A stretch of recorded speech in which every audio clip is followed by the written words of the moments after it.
Sabunko Ishu Sahai and welcome back to the online broadcasting of deputy GL church Sunday school.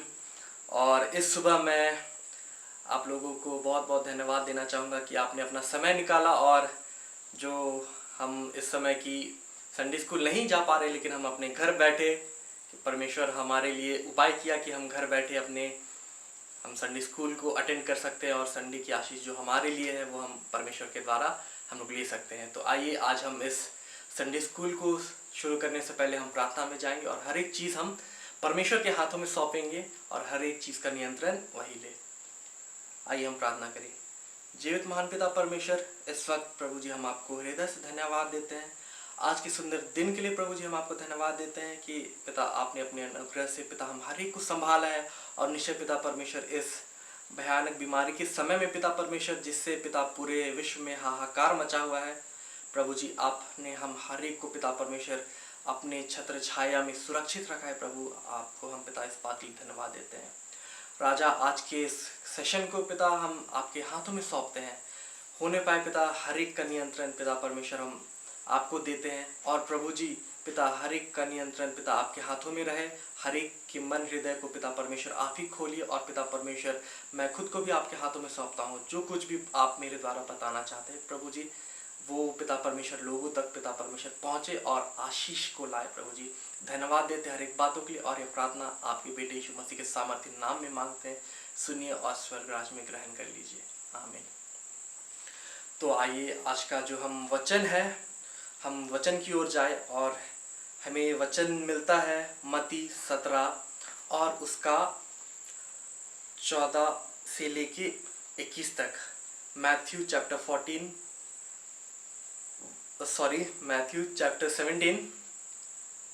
Verse 14 to 21। मत्ती 17 उसका 14 से 21 तक।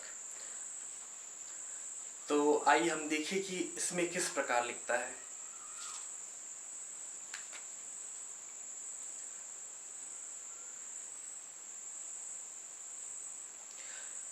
जब वे भीड़ के पास पहुंचे तो एक मनुष्य उसके पास आया और घुटने टेक कर कहने लगा, हे प्रभु मेरे पुत्र पर दया कर, क्योंकि उसको मिर्गी आती है और वह बहुत दुख उठाता है और बार बार आग में और बार बार पानी में गिर पड़ता है। मैं उसको तेरे चेलों के पास लाया था पर वे उसे अच्छा नहीं कर सके।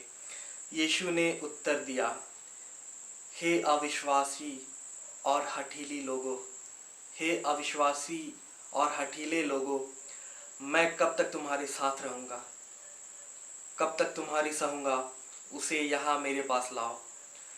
तब यीशु ने दुष्टात्मा को डांटा और वह उसमें से निकल गई और लड़का उसी घड़ी अच्छा हो गया। तब चेलों ने एकांत में यीशु के पास आकर कहा, हम उसे क्यों नहीं निकाल सके? उसने उनसे कहा, अपने विश्वास की घटी के कारण, क्योंकि मैं तुमसे सच कहता हूँ यदि तुम्हारा विश्वास राई के दाने के बराबर भी हो तो इस पहाड़ से कह सकोगे यहाँ से सरक कर वहाँ चला जा तो वह चला जाएगा और कोई बात तुम्हारे लिए असंभव ना होगी। पर यह जाति बिना प्रार्थना और उपवास के नहीं निकलती। परमेश्वर को इस सुंदर वचन के लिए बहुत बहुत धन्यवाद। तो आइए हम वचन की गहराई में जाने से पहले हम एक घटना को देखें और ये घटना एक व्यक्ति के ऊपर है जिसका नाम है थॉमस एडवर्ड लॉरेंस। और ये व्यक्ति लॉरेंस ऑफ अरेबिया के नाम से भी जाना जाता है। और ये व्यक्ति कौन थे? ये व्यक्ति थे ब्रिटिश आर्मी के कर्नल। ये बात है जब विश्व युद्ध पहला जो लड़ा जा रहा था, वर्ल्ड वार जो लड़ा जा रहा था फर्स्ट, उस टाइम एक अरब रिवॉल्ट भी हुआ था जो कि हम अरब विद्रोह के नाम से भी जानते हैं। तो वहाँ पर ये जो अरब विद्रोह हुआ था, अरब रिवॉल्ट हुआ था, उसमें क्या किए थे ये जो थॉमस एडवर्ड लॉरेंस थे, वहाँ के जो लोकल लोग थे, अरब के लोकल लोगों के साथ मिलकर जो टर्किश आर्मी थी उनके खिलाफ क्या किए थे? लड़ाई लड़ी थी। और इस लड़ाई में अरब के लोगों ने काफ़ी उन्हें सहायता की थी। तो ये लड़ाई जीतने के बाद वो काफ़ी समय तक वहाँ रहे, लॉरेंस जो थे अरब में रहे और रहने के दौरान वहाँ के लोगों के साथ ही बहुत ही अच्छी क्या हुई, उनकी दोस्ती हो गई। उन्हें उनके जो वहाँ रिलेशनशिप उनका बिल्ड होते गया वहाँ के लोगों के साथ, जिसे हम जानते हैं जो शेख लोग हैं वहाँ के, अभिषेक नहीं, अरब के शेख लोग।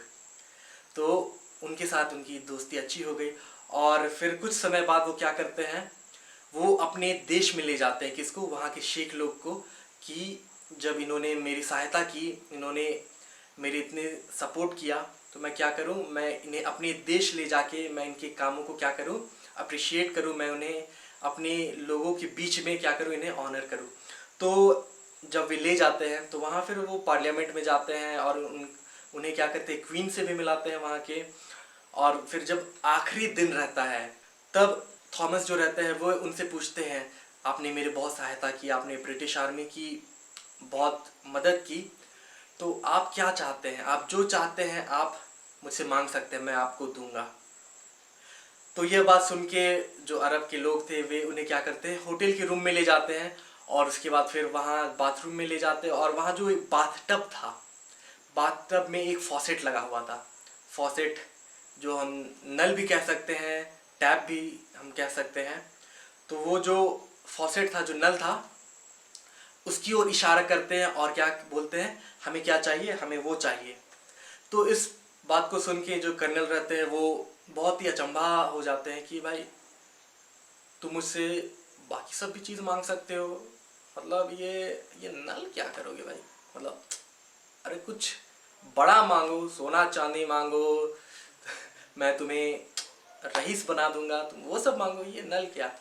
तो इस पे वो जवाब देते हैं कि इस नल को हम अपने देश ले जाएंगे ताकि हम अपने घर में क्या करें, हम बहती धारा को ला सके, हम क्या करें, पानी को ला सके। और हम जानते हैं कि अरब ऐसा कंट्री है, वहाँ पे पानी का क्या है, किल्लत है, वहाँ पे बहुत मुश्किल से पानी मिलता है। तो वो क्या सोचते हैं कि ये जो नल है, हम उन्हें ले जाके अपने देश में हम आराम से हम क्या करें, हम पानी ला सकते हैं। तो ये बात सुन के आप लोगों को बहुत अचंभा लगा होगा कि भाई नल से मतलब क्या लेना देना है, नल, वो पानी नल से थोड़ी आ रहा है, एक्चुअली वो पीछे से ये आ रहा है। लेकिन उन्हें नहीं पता था, किन्हें, जो अरब के शेख लोग थे, उन्हें नहीं पता था कि इसके पीछे जो चीज़ें हैं, कार्य वो कर रही है, इसके पीछे जो प्लम्बिंग की चीज़ें हैं, जो हर एक चीज़ जो वाटर सप्लाई के लिए जो बिछाया गया है, उसके द्वारा पानी आ रहा है। तो ये जो थॉमस एडवर्ड लॉरेंस और ये अरब के शेख और ये जो ब्रिटिश मिलिट्री और ये रिवॉल्ट एंड वर्ल्ड वार, इससे मती 17 का क्या लेना देना, इनका लेना देना नहीं, लेकिन ये जो नल है, जो फॉसेट जिसके बारे में मैंने बताया, उसका लेना देना है। तो मेरे प्रियो, आज मैं कुछ बातों को बताना चाहूँगा जो कि थॉमस एडवर्ड लॉरेंस और ये जो अरब के शेख थे, इन दोनों के बीच में हुआ। तो ये जो मैजिक था, जो कि अरब के लोग सोच रहे थे कि ये मैजिक किस में है, ये नल में, लेकिन एक्चुअल में वो मैजिक नल में नहीं था। एक्चुअल में क्या था, उसके पीछे जो चीज़ें कार्य कर रही थी, असल में मैजिक उसका था। मतलब वो जो प्लम्बिंग का काम, हम जानते हैं कि एक पानी को हम लोग बोरिंग करके, हम कैसे डीप वाटर बोरिंग करके हम लोग कैसे अपने घर तक हम लोग लाते हैं।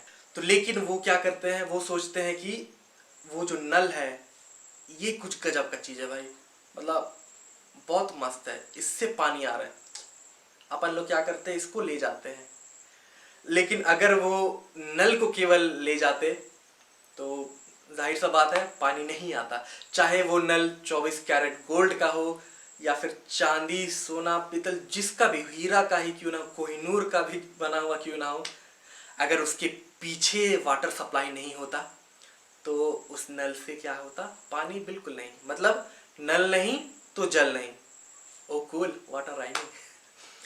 तो नल नहीं मतलब जल नहीं, तो इसका मतलब ये है कि वो यूजलेस है जब तक उसके पीछे की चीज़ें कार्य ना कर रही। जो सामर्थ्य है, जो पावर है, वो क्या करते हैं, वो पीछे से आती है। और हम जब नल ऑन करते हैं तो हमें लगता है कि ये कुछ है, लेकिन नहीं, उसके पीछे बहुत सारी चीज़ें कार्य कर रही हो। और अगर उसके पीछे की चीज़ें जो कार्य करती है वो अगर आउट ऑफ सर्विस चली जाए, मतलब समझ लीजिए कि अगर हम लोग मोटर चलाते हैं, अगर बिजली चली जाए तो हम पानी नहीं निकाल सकते। सिंपल वही है कि अगर उसके पीछे की चीज़ें आउट ऑफ सर्विस तो नल से पानी नहीं निकल सकता है। तो इसी के ज़रिए मैं आपको कुछ बातें बताना चाहता हूँ, और वो पहला ये है कि faucet is necessary to get the water where it needs to be. मतलब नल का रहना, टैप का रहना बहुत ज़रूरी है पानी को निकालने के लिए। और इसी प्रकार परमेश्वर क्या करता है, हम हर एक लोगों को फॉसेट, वो नल, वो जरिया के रूप में क्या करता है, इस्तेमाल करता है। ह्यूमन वेसल्स के थ्रू वो क्या करता है, काम करता है।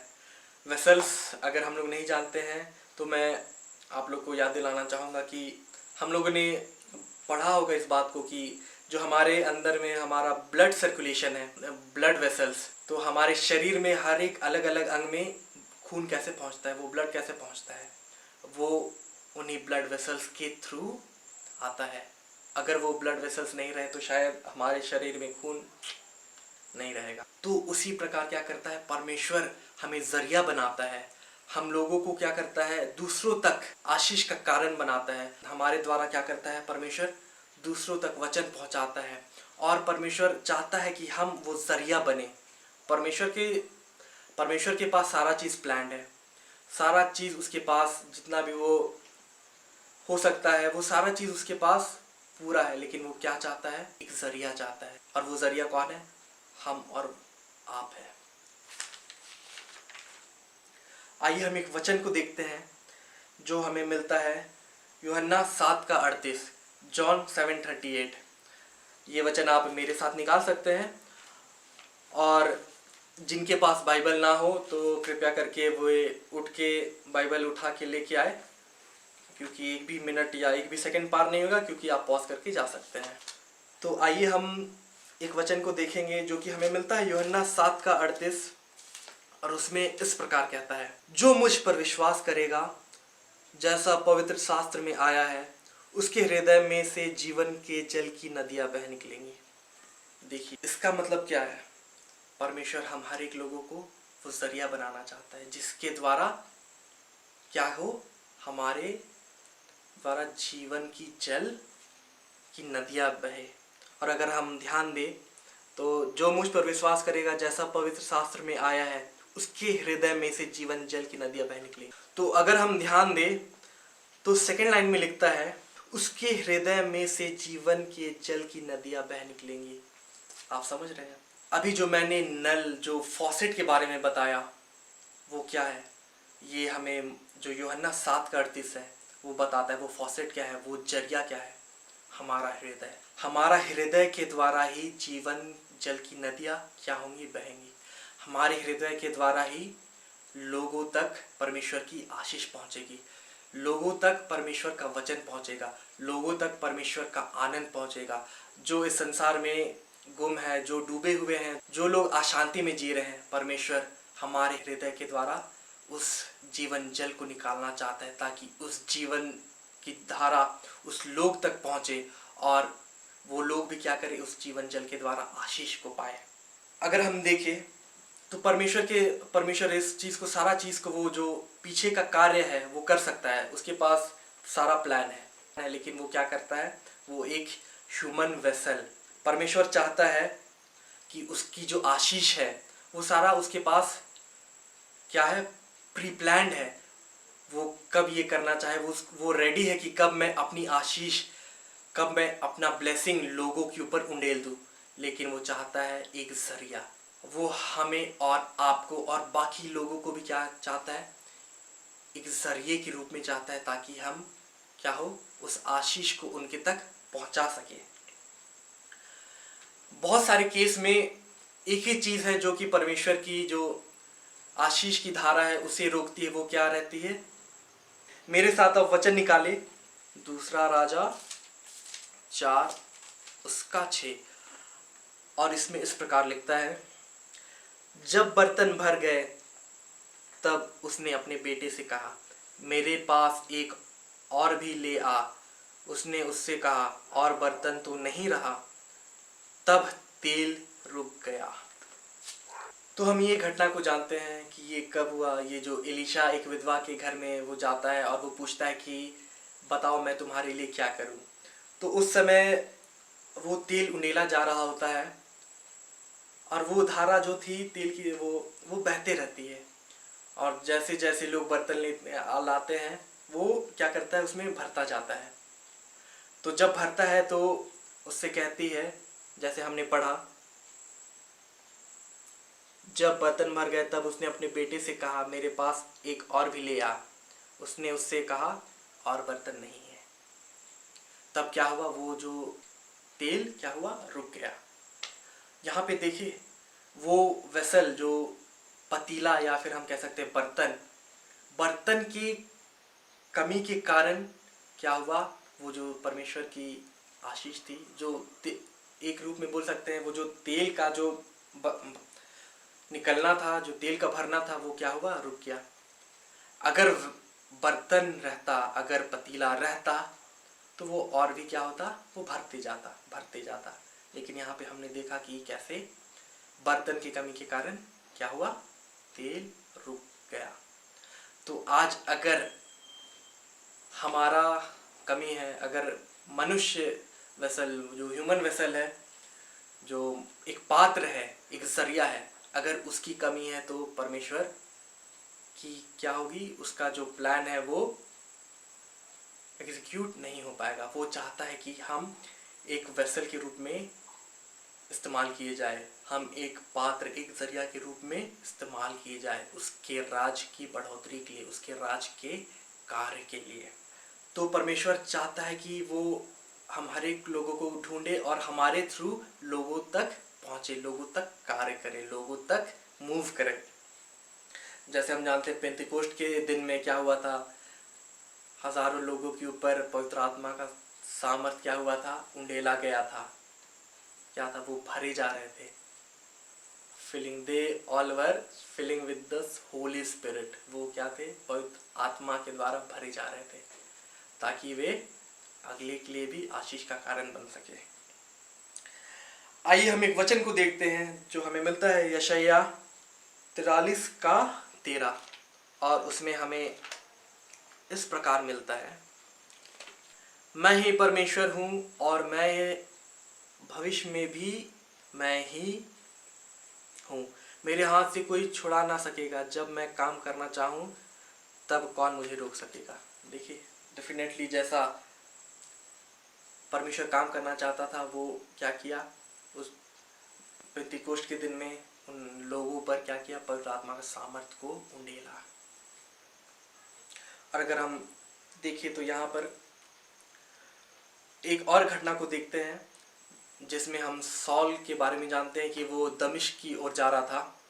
तो रास्ते में उसके साथ घटना होती है, और उस समय क्या होता है कि वो जो हनन्याह के द्वारा क्या करता है, सॉल तक पहुंचाता है, हनन्याह के द्वारा सॉल के जीवन में कार्य करता है। अगर हम देखें तो ये दोनों एक दूसरे को नहीं जानते हैं, वे दोनों एक दूसरे से अनजान है, लेकिन परमेश्वर उनके द्वारा क्या करता है, कार्य करता है, जरिया बनाता है, उन्हें पात्र बनाता है।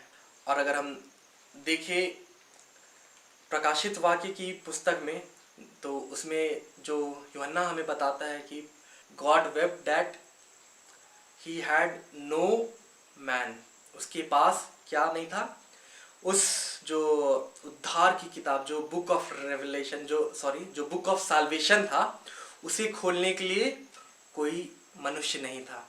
तो इसीलिए क्या किया, परमेश्वर खुद मनुष्य के रूप में आया और वो साल्वेशन की जो पुस्तक थी, वो किताब थी, उसे क्या किया, खोला, और पूरे मानव जाति के लिए उद्धार का कारण बना। तो इस बात से हम अंदाज़ा लगा सकते हैं कि आप और हम और बाकी लोग परमेश्वर के राज के कार्य के लिए कितना इम्पोर्टेंस रखते हैं। हमें लगता है कि हम यूजलेस है, हमें लगता है हमसे ये नहीं हो सकता है, हमसे वो नहीं हो सकता है। माय डियर फ्रेंड्स, परमेश्वर हर एक चीज़ को करने वाला है, उसके द्वारा हर एक चीज़ होती है, बस वो चाहता है कि एक जरिया रहे, एक पात्र रहे।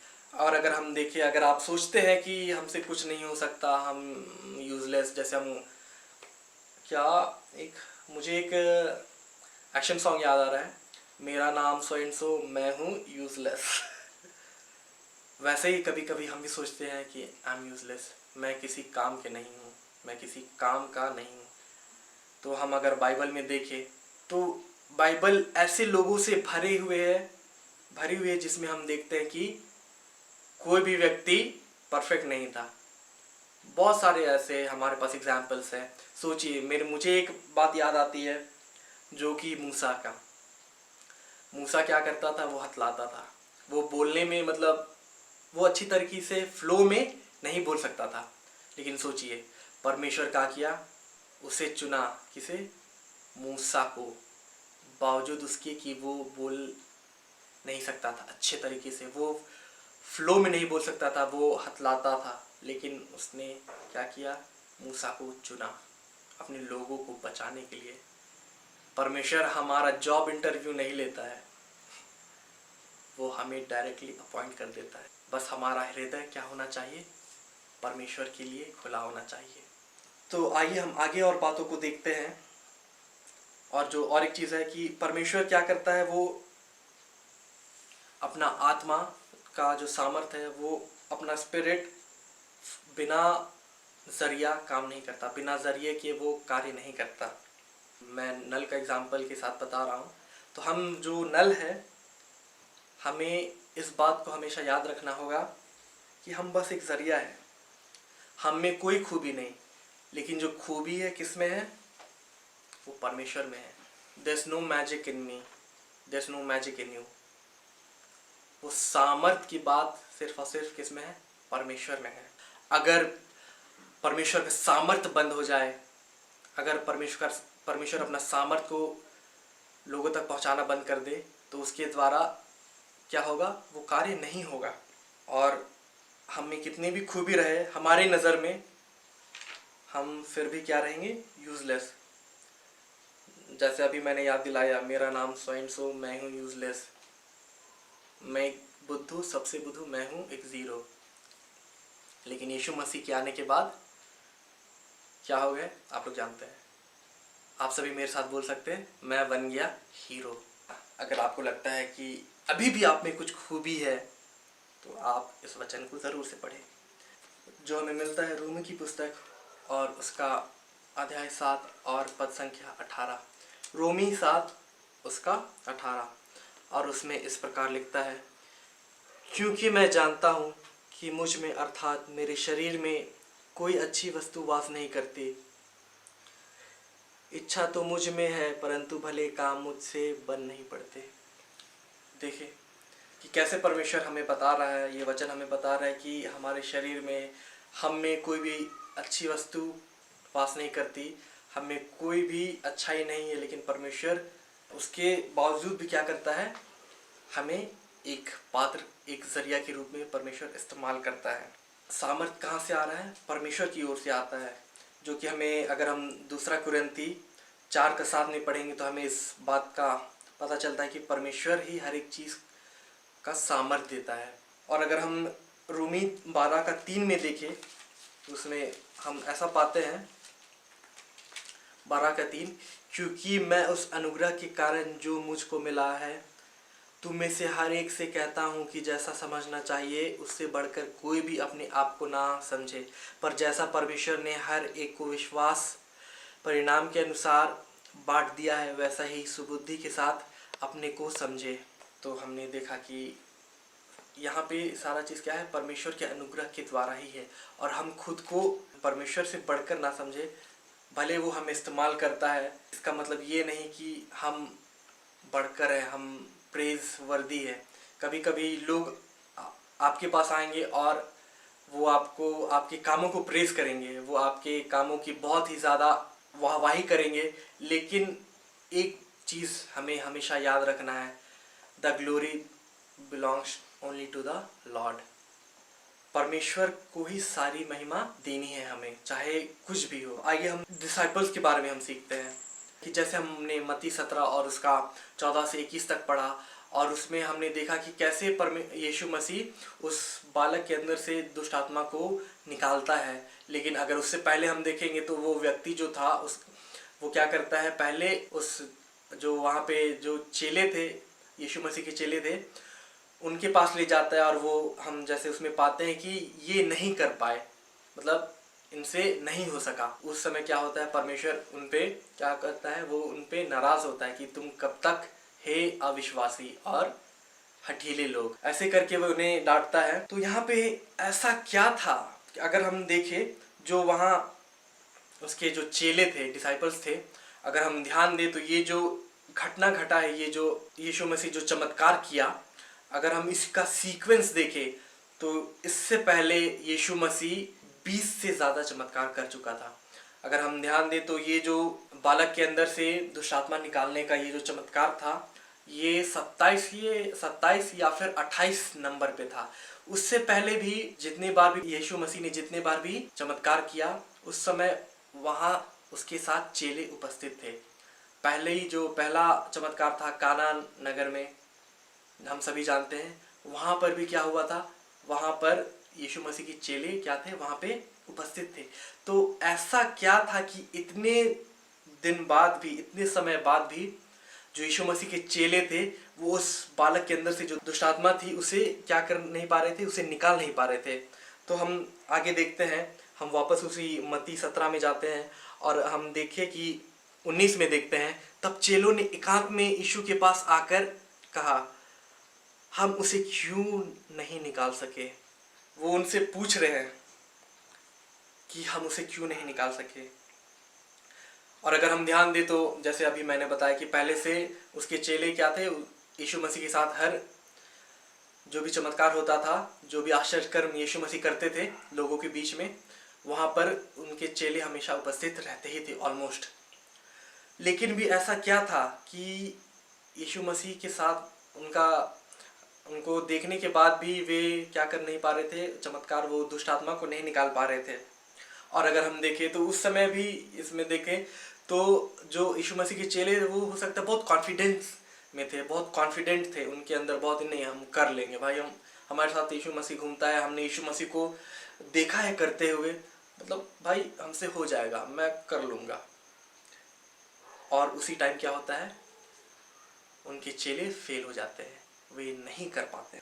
और हो सकता है कि जब यीशु मसीह ऐसा चमत्कार को करता था, जब हम देखते हैं कि जब वो पूरे भीड़ को, 5000 की भीड़ को वो कैसे खिलाता है, हो सकता है उनके एक्शंस को वो देखते होंगे उनके चेले कि यीशु मसीह कैसे हाथ उठा रहा है, 90 डिग्री उठा रहा है, 75 डिग्री उठा रहा है, उनका हर एक एक्शन, उनका हर एक मोशन, उनका बोलने का, यीशु मसीह का बोलने का तरीका, या फिर उनका जो टोन, यीशु मसीह का टोन था वो कैसा था, किस तरीके से बोलते थे, हो सकता है वो पूरा का पूरा उनके चेले क्या करने का कोशिश कर रहे होंगे, इमिटेट करने का कोशिश कर रहे होंगे कि जैसा यीशु मसीह करता था, जैसा एक्शन यीशु मसीह करता था, जैसा टोन में वो दुष्ट आत्मा निकालता था, जैसा टोन में वो लोगों को चंगा करता था, सब चीज़ उनके पास था, वो हर एक चीज़ को ऑब्जर्व करते होंगे। लेकिन इतनी चीज़ों के रहने के बावजूद भी दुष्ट आत्मा को नहीं निकाल सके, क्योंकि वहाँ पर एक चीज़ मिसिंग था। क्या आप सोच सकते हैं वो चीज़ क्या था? परमेश्वर का सामर्थ, पावर। उनके चेलों ने हर एक चीज़ को देखा, लेकिन वो जो सामर्थ था उससे नहीं देखा, सामर्थ पे उन्होंने ज़्यादा फोकस नहीं किया, लेकिन वो यीशु मसीह के एक्शंस, उनके इमोशंस, उनके टोन और वगैरह वगैरह चीज़ों पे उन्होंने पूरा फोकस किया, लेकिन इस बात को भूल गए थे कि जो सामर्थ है वो परमेश्वर की ओर से आता है। तो जब चेले ने उनसे पूछा कि हम ऐसा क्यों नहीं कर पाए, तो यीशु मसीह ने क्या कहा, आइए देखते हैं। और हम 17 का अगर हम देखें, उसमें 20 में, तो उसने उनसे कहा, अपने विश्वास की घटी के कारण, क्योंकि मैं तुमसे सच कहता हूँ, यदि तुम्हारा विश्वास राई के दाने के बराबर भी हो तो इस पहाड़ से कह सकोगे, यहाँ से सरक कर वहाँ चला जा, तो वह चला जाएगा, और कोई बात तुम्हारे लिए असंभव ना होगी। पर यह जाति बिना प्रार्थना और उपवास की नहीं चलती। पॉइंट 21 में वो क्या है, पर यह जाति बिना प्रार्थना और उपवास के नहीं निकलती। मतलब अगर हम देखें, परमेश्वर ये बताना चाह रहा है कि there is no power without prayer. बिना प्रार्थना के कोई सामर्थ्य नहीं है, बिना उपवास के कोई सामर्थ्य नहीं है। अगर हम अपने जीवन में दूसरों के लिए हम कार्य करना चाहते हैं तो सबसे पहले हमें अपने घुटनों में आना पड़ेगा, सबसे पहले हमें प्रार्थना में क्या करना होगा, खुद को लाना होगा। हमें प्रार्थना में लाके, हम उपवास में आके हम क्या कर सकते हैं, उस सामर्थ्य को पा सकते हैं। और उस सामर्थ्य को क्या करेगा परमेश्वर, हमारे द्वारा क्या करेगा, दूसरों तक पहुंचाएगा। यही बात है मेरे प्रियो कि वो चेले क्या नहीं कर पाए, उस बालक के अंदर से दुष्ट आत्मा को नहीं निकाल पाए। और आज हमें ये जानना बहुत ज़रूरी है कि परमेश्वर हम लोगों को इस्तेमाल करना चाहता है, वो हमें एक ज़रिया बनाना चाहता है, वो हमें एक पात्र बनाना चाहता है। उसके लिए क्या करना होगा, हमें एक्सेप्ट करना होगा परमेश्वर का इनविटेशन को। हमें अपना हृदय को परमेश्वर के सामने रखना होगा, तभी हमारे हृदय से जल की धारा बहेंगी, जल की नदियाँ बहेंगी, और वो नदियाँ दूसरों तक पहुंचकर आशीष का कारण बनेंगी। तो आज के इस क्लास के माध्यम से हमने क्या जाना, एक लाइन में हम इस कंक्लूजन को निकाल सकते हैं। हमें किसकी आवश्यकता है, हमें यीशु मसीह की आवश्यकता है। मुझे, आपको, हर एक लोगों को किसकी आवश्यकता है, यीशु मसीह की आवश्यकता है। I need Jesus, you need Jesus, everyone need Jesus. उसके बिना हम कुछ नहीं कर सकते, हम यूजलेस है। तो परमेश्वर को क्या करें, अपना जीवन, अपना हृदय हम परमेश्वर के हाथ में दें, ताकि वो हमें एक जरिया बनाए दूसरों के लिए। तो आइए आज के इस क्लास को हम यहीं पे अंत करते हैं, और ये आशा और विश्वास करते हैं कि ये क्लास आपके लिए बहुत ही आशीषमय हुआ है, और परमेश्वर की बातें, परमेश्वर का वचन आपके हृदय को छुआ होगा, और निश्चय आपके जीवन में ये बातें, परमेश्वर के वचन क्या करें, आपके जीवन में कार्य कर चुका है। आप ऐसा विश्वास करिए। आइए हम प्रार्थना करें। जीवित महान पिता परमेश्वर, प्रभु जी, फिर से धन्यवाद के साथ आपके चरणों में आते हैं राजा। और निश्चय पिता परमेश्वर, आपने पिता परमेश्वर अपनी उपस्थिति हम हर एक के बीच में रखा पिता परमेश्वर, और आपने पिता हम हर एक से पिता अपने वचनों के द्वारा बातचीत किया है प्रभु जी। प्रभु जी, इस बात के लिए हम आपको धन्यवाद देते हैं पिता परमेश्वर। ये वचन पिता परमेश्वर हर एक लोगों के हृदय को खोले, और पिता परमेश्वर हम इस बात को पिता समझने पाए कि पिता परमेश्वर हम आपके राज के लिए पिता परमेश्वर बहुत ही इम्पोर्टेंस रखते हैं पिता परमेश्वर। हमारा वैल्यू आपकी नज़रों में पिता परमेश्वर बहुत ज़्यादा है पिता परमेश्वर। आप हमें पिता परमेश्वर लोगों के लिए इस्तेमाल करना चाहते हैं पिता परमेश्वर, हमें एक जरिया बनाना चाहते हैं, हमें एक पात्र बनाना चाहते हैं प्रभु जी पिता। और जैसे पिता परमेश्वर आपने पिता अपने चेलों के द्वारा पिता परमेश्वर पिता हमें सिखाया पिता परमेश्वर, वैसे ही प्रभु जी हम पिता सीखे प्रभु जी कि पिता परमेश्वर कैसे हमें पिता आपकी ओर बढ़ना है पिता परमेश्वर, आपके विश्वास में हम, और आपके प्रेम में, और आपके पिता परमेश्वर आपकी जो सामर्थ्य बहती है पिता परमेश्वर, उसके द्वारा पिता परमेश्वर हम पिता परमेश्वर खुद को प्रभु जी एक पिता परमेश्वर योद्धा के रूप में देखने पाए प्रभु जी पिता। हर एक लोगों को पिता परमेश्वर जो ये वीडियो देखते हैं पिता परमेश्वर, आप पिता परमेश्वर उन्हें आशीष को दीजिए प्रभु जी पिता। उस स्वर्ग के झरोखों को पिता परमेश्वर खोल कर पिता परमेश्वर उनमें पिता परमेश्वर अपनी आशीष को उंडेलिए पिता परमेश्वर, और पिता परमेश्वर उंडेलिए जाने के बाद पिता परमेश्वर वे लोगों के लिए जरिया बने, अपने पिता परमेश्वर परिवार के लिए पिता परमेश्वर आशीष का कारण बने पिता परमेश्वर, अपने दोस्तों के बीच में आशीष का कारण बने प्रभु जी, अपने लोगों के बीच में पिता परमेश्वर अन्य अन्य जगह पर पिता परमेश्वर आप उन्हें पिता आशीष का कारण बनाइए प्रभु जी। धन्यवाद देते हर एक बातों के लिए पिता परमेश्वर, और ये प्रार्थना आपके बेटे यीशु मसीह के सामर्थ्य नाम में मांगते हैं, सुनिए और स्वर्ग राज में ग्रहण कर लीजिए, आमीन। आज का क्लास यहीं तक था, फिर हम अगले संडे ज़रूर मिलेंगे परमेश्वर की नई आनंद और उसकी उपस्थिति के साथ। तब तक के लिए बाय बाय। और अभी हम एक्शन सॉन्ग के लिए जाएंगे, तो अच्छे से क्या करना है, एक्शन सॉन्ग करना है। मुझे लगता है कि बैठे बैठे आप लोगों का कमर और हाथ में और पैरों में दर्द जरूर होगा, मुझे तो हो रहा है। तो चलिए हम लोग चलते हैं एक्शन सॉन्ग की ओर। अभी हम लोग करेंगे यहोवा कैसा कुम्हार।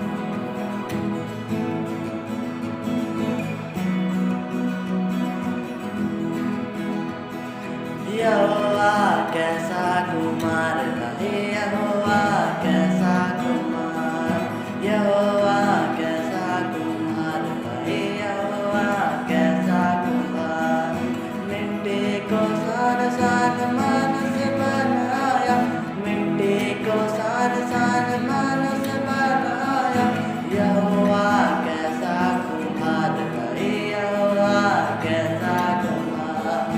यहोवा कैसा कुम्हार है, यहोवा कैसा कुम्हार, गोरा बनाया काला बनाया, गोरा बनाया काला बनाया, यहोवा कैसा कुम्हार है, यहोवा कैसा कुम्हार, यहोवा कैसा कुम्हार है, यहोवा कैसा कुम्हार, मोटा बनाया पतला बनाया, मोटा बनाया पतला बनाया, यहोवा कैसा कुम्हार है, यहोवा कैसा कुम्हार, यहोवा कैसा कुम्हार है, यहोवा कैसा कुम्हार, लंबा बनाया नाटा बनाया, लंबा बनाया नाटा बनाया, यहोवा कैसा कुम्हार है, यहोवा कैसा कुम्हार, यहोवा कैसा कुम्हार है, यहोवा कैसा कुम्हार। अभी हम लोग करेंगे छोटी छोटी चिड़िया।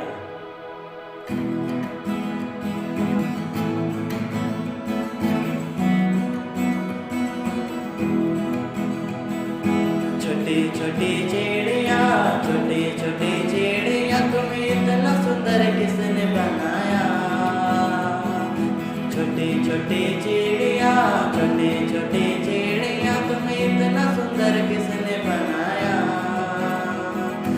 आनंद और खुशी से झूमते फिरते आते हो, तुम मेरी भी मदद करो ना, तुम मेरी भी मदद करो ना, हाय हाय तुम जानते नहीं हमारे ऊपर एक ईश्वर है, हाय हाय तुम जानते नहीं हमारे ऊपर एक ईश्वर है, भोजन वो देता है वस्त्र भी देता है, भोजन वो देता है वस्त्र भी देता है, सारे संसार को जिसने बनाया, सारे संसार को जिसने बनाया,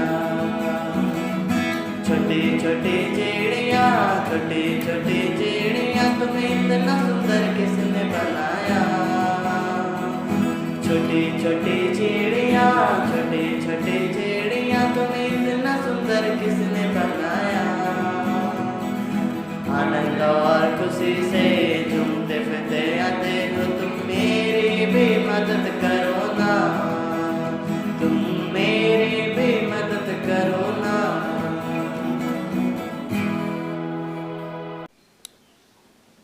तो अब समय हो चला है कि हम लोग इस ऑनलाइन संडे स्कूल को समाप्त करें।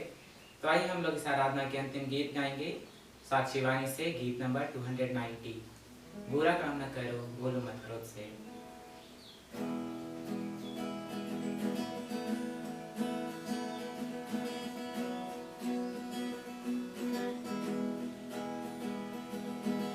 बुरा काम न करो बोलो मत क्रोध से, तुम हो प्रिय लाडलो बालक यीशु के, ख्रिस्त के पालक को मासूदा सच्चा है, उसके सब बालकों को ऐसा बनना है, चाहता है दुष्ट आत्मा तुम्हें गिरने को, तुमको यत्न करता पाप में डालने को, पर उसकी ना सुनो जो कि कठिन हो, पाप के बदले करो भले कामों को, ख्रिस्त तुम्हारा स्वामी उत्तम सच्चा है, उसके सब बालकों को ऐसा बनना है। तो आइए आज के ऑनलाइन संडे स्कूल को समाप्त करते हुए हम लोग अंतिम प्रार्थना करेंगे। आइए हम प्रार्थना करें। धन्यवाद करते हैं सामर्थ्य जीवित महान पिता परमेश्वर प्रभु, हम आपके नाम को धन्यवाद करते हैं प्रभु कि आज के इस ऑनलाइन संडे स्कूल के माध्यम से तूने बहुत से बच्चों को जोड़ा प्रभु और उन्होंने विभिन्न प्रकार की बातों को प्रभु आपके वचन में से सीखा प्रभु। हम इसके लिए धन्यवाद करते पिता। जब ये बातों को वो सीखते प्रभु, इसके द्वारा वे बुद्धि और ज्ञान को प्राप्त करे पिता, और पिता परमेश्वर वो बुद्धिमान होते चले जाए। हमेशा मेरे परमेश्वर तो आप उन्हें सामर्थ्य रूप से बढ़ाते, इसके लिए धन्यवाद करते पिता। उन हर एक के जीवनों को प्रभु, उन हर एक बच्चों के जीवनों को, उनके घर परिवार वालों के जीवनों को प्रभु मैं आपके हाथों में सौंपता पिता। कि जब पिता परमेश्वर ऐसी परिस्थिति है, जब ऐसी मरी की बातें हैं मेरे परमेश्वर प्रभु, हाँ पिता परमेश्वर हर एक को सहभागी कर पिता परमेश्वर, अपने सामर्थ्य में स्थिर कर मेरे प्रभु के आपको थामे रहने पाए, आपको सदा निहारते रहने पाए, आपके वचन में नित्य मनन और चिंतन करते रहने पाए। जिस प्रकार आज उन्होंने पिता आपके वचन के साथ सहभागिता की है प्रभु, आने वाले समय में भी पिता जब ऐसी बातें पिता परमेश्वर, जब ये ऑनलाइन संडे स्कूल फिर से कंडक्ट किया जाता है प्रभु, वे फिर से इन बातों में से जुड़ने पर उन आशीषों को रिसीव करने पाए। और मेरे परमेश्वर हर एक की अगुवाई कर अपने रास्ते में पिता उन्हें चला कि प्रभु वे चौकसी करने पाए आपके वचन में चलने में। हाँ पिता परमेश्वर हर एक के जीवनों को आपके हाथों में सौंपते हैं, तो आप उनकी सहभागिता कर और अपने सामर्थ और अपने प्रेम के द्वारा परिपूर्ण कीजिए प्रभु। उन हर एक से प्रभु आप बातचीत कीजिए पिता, कि वह आपको अधिकाई से और गहराई से जाने पाए। धन्यवाद करते हैं कि आज के संपूर्ण संचालन को पिता आपने किया है और हर एक चीज़ों का नियंत्रण आपने किया प्रभु। धन्यवाद करते हैं उन हर एक बातों के लिए प्रभु जो आपने हमारे जीवनों में किया और अब तक हमें संभाला है, इसके लिए धन्यवाद करता है। आगे को भी प्रभु आप ही हमें संभालते हैं, इसके लिए हम आपका धन्यवाद करते हैं। और धन्यवाद के साथ प्रार्थना यीशु के सामर्थ्य नाम में मांगते हैं, आमीन। आइए हम प्रभु की प्रार्थना से प्रार्थना करें। हे हमारे पिता, तू जो स्वर्ग में है, तेरा नाम पवित्र माना जाए, तेरा राज्य आवे, तेरी इच्छा जैसे स्वर्ग में पूरी होती है वैसे पृथ्वी पर भी पूरी हो। हमारे प्रतिदिन की रोटी आज हमें दे, और हमारे अपराधों को क्षमा कर जैसे हम अपने अपराधियों को क्षमा करते हैं, और हमको परीक्षा में मत डाल परंतु बुराई से बचा, क्योंकि राज्य और पराक्रम और महिमा सदा तेरी है, आमीन। और हमारे प्रभु यीशु क्रिस्ट का अनुग्रह और ईश्वर पिता का प्रेम और पवित्र आत्मा की सहभागिता हम सबों के साथ सदा सर्वदा होती रहे, आमीन। यीशु सहाय। आशा करते हैं कि आज का भी ऑनलाइन संडे स्कूल आपको बहुत अच्छा लगा होगा। उम्मीद करते हैं कि हम फिर बहुत ही जल्द ज़रूर मिलेंगे। तब तक के लिए प्रभु आपको आशीष दे। यीशु सहाय।